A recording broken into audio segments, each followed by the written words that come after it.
geagte toekomstige volwassenes. Of sal ek sê, hopelik. Of miskien sien jy jouself al lankal as volwasse. Dalk soek jy baie meer uit die lewe, as om mense te smeek om jou te vergewe. Vir al die verkeerde dinge wat jy gedoen het, sonder rede. Dalk hunker jy na vrede. Dalk wil jy hulp bring vir jou mense sal saamstaan met al jou lede. Wie sal waarlik weet? Dalk nie is jy, want sien, hierdie is skool. Hoërskool.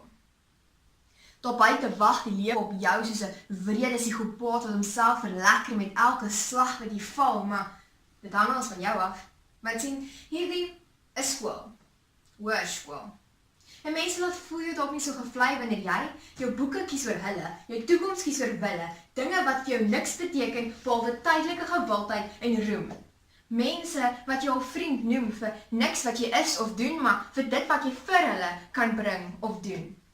En onthou, daar buite wag die lewe. En indien jy onseker is oor wie en wat jy is, gaan mense jou gebruik en misbruik, seermaak en weggooi. Want sien, hierdie is skool, hoërskool. En jy moet nou besluit wat jy eintlik wil bereik. Jy moet doen wat vir jou werk. Jy moet dink aan jou toekoms en wat jy soek as uitkoms van jou lewe. Jy moet besluit waarna jy waarlik strewe.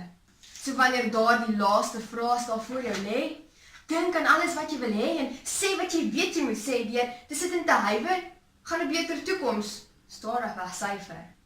Dalk droom jy van 'n beroemde sakeman wat groot sake kan beplan. Dit is dalk jy in 'n netjiese pak en luukse kar, maar dalk verkies jy 'n rustige lewe, gevul met eenvoud. Of dalk wil jy reis.